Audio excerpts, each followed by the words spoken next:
আমাদের এই চরবরবী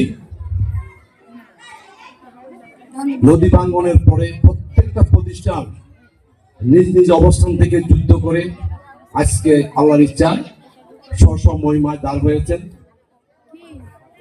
এমজেএসকেএস যে বিদ্যা নিকটে দাঁড়িয়ে আছি, আজকে সেই প্রতিষ্ঠানের আমাদের ছোট ছোট ছেলে মেয়েদের বিদায় অনুষ্ঠান। আমি গর্বের সাথে বলতে চাই, এই প্রতিষ্ঠান থেকে গত 25 বছরে যারা লেখাপড়া করেছেন, এই প্রতিষ্ঠানের শিক্ষক মন্ডলী যত্ন সহকারে মাতৃস্নেহে যেভাবে ছেলে মেয়েদেরকে লালন করেছেন, সারা দেশে বিভিন্ন ভার্সিটি উচ্চ লেভেলের বিভিন্ন প্রতিষ্ঠানে তারা উচ্চ পর্যায়ের জন্য যুদ্ধ করে যাচ্ছে। আশা করছি চরবরবীর নাম উজ্জ্বল করবে।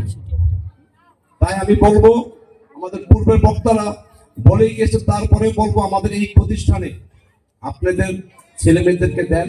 আজকে আমার সাধারণ সম্পাদক বলেছেন, বাসুদেব বলেছেন যে যেভাবে তারা অনার্গল ইংলিশে বক্তব্য দিয়েছেন, সেটা বিভিন্ন প্রতিষ্ঠানই সম্ভব না।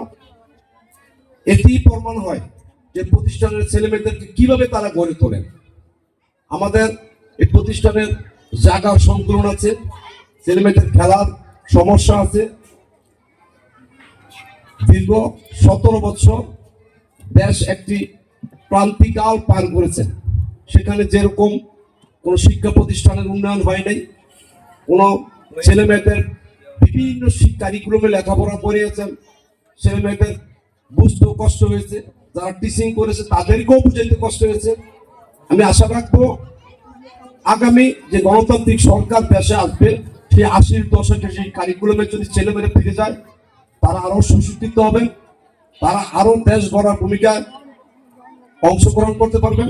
সময় যেহেতু কম, সেজন্য আমি শুধু একটা কথা বলবো, গার্জিয়ান যারা আছেন, অভিভাবক, আপনারা আপনাদের ছেলে মেয়েদেরকে ভালো একটি প্রতিষ্ঠানে দিয়েছেন। আমি মনে করি আপনাদের আরো ছেলে মেয়েও এই প্রতিষ্ঠানে দিবেন, আর ছেলে মেয়েদেরকে আপনারই প্রথম শিক্ষক, সেজন্য আপনার খেয়াল রাখবেন। ছেলে মেয়ে আস্তে আস্তে বড় হয়, তারা স্কুলে লেখাপড়া করে, কলেজ ইউনিভার্সিটি যাবে, তাদেরকে আগে পারিবারিক শিক্ষাটা যেমন মক্তবে পাঠাবেন, তাদেরকে আরবি শিক্ষায় শিক্ষিত করবেন। মায়ের স্নেহ দিয়া আপনারা যদি আপনাদের সর্বোচ্চটা দেন, তারপরে আপনারা পেলে নার্সারি কেটে দিলে তাহলে শিক্ষাটা আরো বেশি কাজে লাগাইতে পারবে।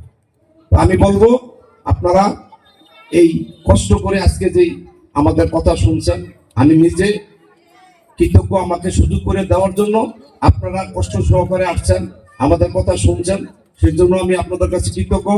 পরিশেষে একটি কথা বলবো, বাংলাদেশ জাতীয়তাবাদী দলের প্রতিষ্ঠাতা শহীদ প্রেসিডেন্ট জিয়াউর রহমানের সহধর্মী, বাংলাদেশের 3 বারের সফল প্রধানমন্ত্রী, আজকে আমাদের যে মৌলিক 5টি অধিকার, ভোট, ভাত, স্বাস্থ্য সেবা, চিকিৎসার জন্য যুদ্ধ করে উনি ফ্যাসিস্টের সাথে কোনো আপোষ করেননি। আপনাদের অধিকার আদায় করার জন্য সে এখন মৃত্যুর সাথে পাঞ্জা লড়ছেন। আপনারা মা বোনেরা, ছেলেমেয়ে যারা আছেন, আল্লাহ পাক রব্বুল আলামিনের কাছে মন খুলে দোয়া করবেন, ওনাকে যেন নেক হায়াত দান করেন, উনি যেন আবারও দেশ পরিচালনার জন্য সুযোগ পায়। আপনারা যদি আমাদের বাংলাদেশ জাতীয়তাবাদী দল চাঁদপুর জেলায় চাঁদপুর 3 নির্বাচনী এলাকায় আমাদের অভিভাবক শেখ ফরিদ আহমদ মানিক ভাইকে দানের শীষে নমিনেশন দিয়েছে। আপনারা আজকে আমাদের ভোট চাওয়ার বিষয় নেই, তারপরেও একটি কথা বলবো, যদি আমাদেরকে সুযোগ করে দেন, ইনশাআল্লাহ আমরা দেশ গঠনে পূর্বের ন্যায় শহীদ প্রেসিডেন্ট জিয়াউর রহমানের আদর্শে এই দেশে প্রত্যেকটা সেক্টর, শিক্ষা, কৃষি, স্বাস্থ্য, প্রত্যেকটা যে মৌলিক অধিকারগুলো আছে, আমরা সঠিকভাবে বাস্তবায়ন করব। সবাইকে ধন্যবাদ জানিয়ে আমার সংক্ষিপ্ত বক্তব্য এখানে শেষ করছি। আল্লাহ হাফেজ।